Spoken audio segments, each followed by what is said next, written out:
Hello everyone, দেখুন আজকে একটা ইউনিক রেসিপি নিয়ে চলে এসেছি। এটার নাম হচ্ছে সবজি পরোটা আর কি। প্রথমেই দেখুন আমি ময়দা নিয়ে নিয়েছি, তার মধ্যে লবণ দিয়ে দিলাম।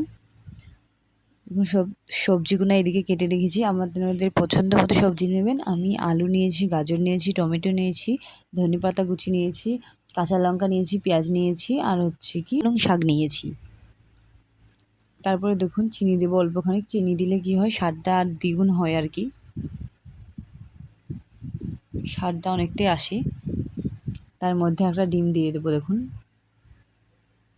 আপনারা চাইলে এখানেও অনেক 2-3টে এড করতে পারেন আপনাদের পছন্দের মতো। তারপরে দেখুন সব সবজিগুলো আমি দিয়ে দেবো একসঙ্গে। তারপরে সামান্য জল দিয়ে ভালোভাবে একদম মিক্স করব। দেখুন একটা গাঢ়ও না পাতলাও না, ভালো করে একদম মিডিয়াম মতো একটা ব্যাটার তৈরি করে নেব। দেখুন খুব সুন্দরভাবে ব্যাটারটা তৈরি হয়ে গেছে। আমি গ্যাসে কড়াইও বসিয়ে দিয়েছি। ঘি দিয়েও করতে পারেন, তেল দিয়েও করতে পারেন এবং বাটার দিয়েও করতে পারেন। আমি এটা ঘি দিয়ে করছি আর কি। তারপরে দেখুন প্রথমে আমি কড়াইয়ে চাপিয়ে দিয়েছি, তাতে ঘিও দিয়ে দিয়েছি 1 চামচ। তারপরে আমি ব্যাটারটা দিয়ে দেব। দেখুন ভালো করে একদম ব্যাটারটা দিয়ে দিচ্ছি। এটাকে পাতলা করে একদম অনেক মজা করে খাবে আর কি। দেখুন কত সুন্দর হয়ে গেছে, লবণীয়। এটাকে আমি উল্টে দেবো এর উপরে। দেখুন হয়ে গেছে, উল্টে দিলাম। কত ক্রিসপি হবে, অবশ্যই সবজি খেতে ভালোবাসে না, পছন্দ করে না আর কি। এটা যদি বাচ্চাদেরকে করে দেওয়া হয় না, অনেক মজা করে খাবে আর কি। দেখুন একটা হয়ে গেছে। আটার জায়গায় যদি আপনি ময়দা নেন না, তাহলে আলাদা একটা সফট হবে আর কি, ভাবে দিয়ে দেবো, অনেক ইয়াম্মি হবে খেতে।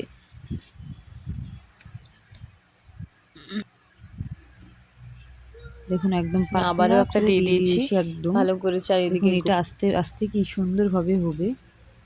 দেখুন দেওয়া হয়ে গেছে ভালো করে, একদম গোল করে বড় করে চারিপাশটা। দেখুন এক্ষুনি অনেক সুন্দর। এটা চাইলে আপনি ঢাকনা দিতেও পারেন, না দিতেও পারেন। দেখুন কত সুন্দরভাবে হচ্ছে আর কি। তারপর দেখুন উল্টে দিলাম, আবারও একবার আমি উল্টে দেব।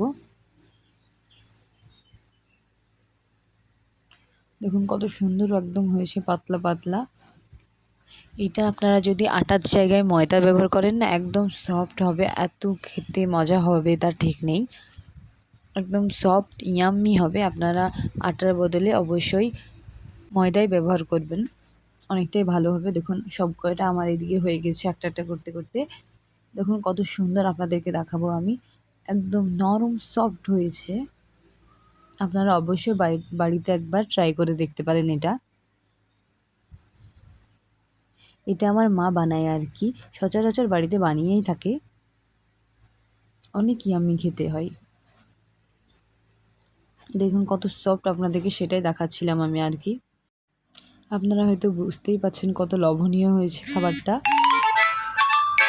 ভিডিওটা এই পর্যন্তই, আর বড় করছি না। আমার চ্যানেলে যদি নতুন হয়ে থাকেন অবশ্যই একটা সাবস্ক্রাইব করবেন, লাইক করবেন, শেয়ার করবেন। সবাই ভালো থাকবেন, সুস্থ থাকবেন। আল্লাহ হাফিজ।